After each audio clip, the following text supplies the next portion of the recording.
saudara dan sahabat. Sekali peristiwa, Yesus berbicara tentang perumpamaan mengenai tuan rumah atau majikan yang murah hati.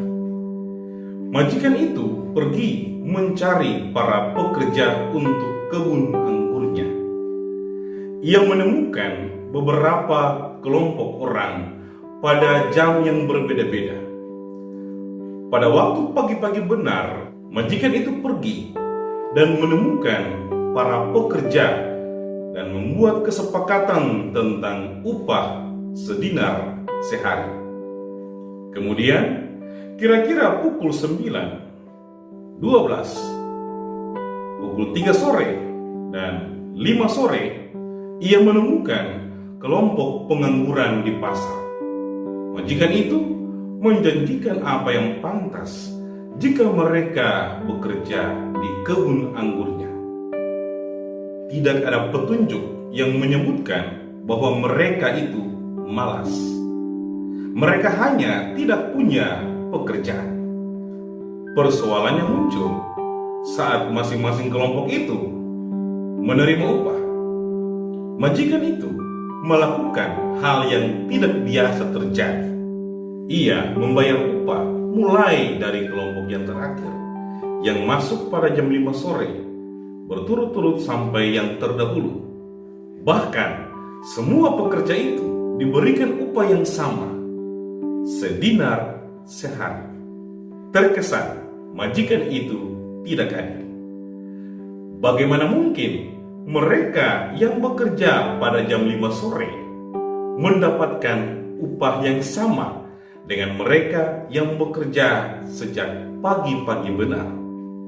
Apakah majikan itu salah? Saudara dan sahabat, majikan itu tidak salah. Pemilik kebun anggur itu berbuat sesuai dengan kesepakatan. Ia memberikan ganjaran yang setimpal. Selebihnya adalah hak sepenuhnya dari sang pemilik kebun anggur. Para pekerja tidak berhak untuk mengeluh, apalagi menyaksikan tindakan dari pemilik kebun anggur itu. Sebab, tidakkah ia bebas mempergunakan apa yang menjadi miliknya menurut kehendak hatinya? Persoalan sesungguhnya ialah, iri hatikah engkau karena aku murah hati? Ukuran yang dipakai Allah untuk mengukur tidak sama seperti ukuran manusia. Maka tidak heran orang yang terakhir akan menjadi yang terdahulu, dan yang terdahulu akan menjadi yang terakhir.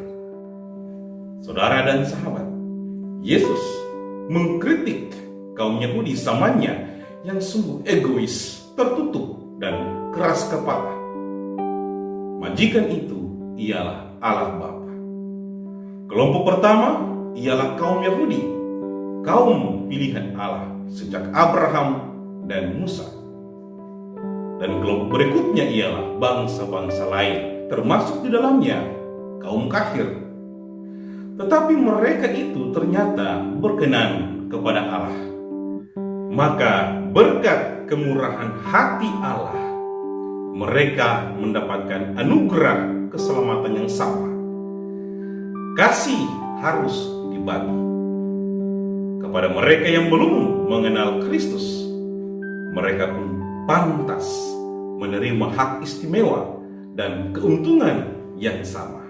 Sebab mereka jugalah ciptaan Allah, anak-anak Allah. Mereka juga harus menjadi anggota keluarga kudus, bangsa pilihan Allah. Maka, saudara dan sahabat, bukan tentang berapa lama saya telah menjadi Kristen, dan karena itu saya akan masuk surga, tetapi seberapa dalam saya mengenal dan mengalami Kristus dalam hidup dan karya, pelayanan dan pengabdian saya.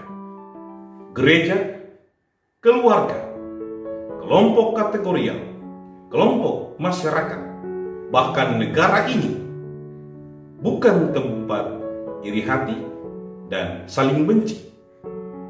Kepada mereka yang menerima panggilan Allah dan yang bersedia bekerja menurut perintahnya, mereka itu pantas menerima hak istimewa, hak yang sama sesuai janji Allah. Damai sejahtera bagimu. Seperti Allah murah hati, demikianlah kita, saudara dan sahabat, haruslah murah hati. Salam kasih bagimu dan bagi dunia. Deo Gratias.